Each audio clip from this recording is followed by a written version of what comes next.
Guys, আজ সকালবেলায় বাজারে এসে আমাদের বিশ্ব রুটের দিকে গাড়ি উল্টে গেল, কাঁচামালের গাড়ি। জানি না ড্রাইভার কি বেঁচে আছে কিনা নাই। সঠিক খবর শুনছি ড্রাইভার বেঁচে আছে।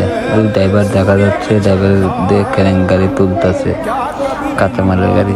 এখন গাড়ির ভিতরটা সবাই দেখুন, দুর্ঘটনায় মানুষের সারা জীবন কান্দা হয়ে যায়। জানি না কার মাল সমাধান খুব ক্ষতি হয়েছে।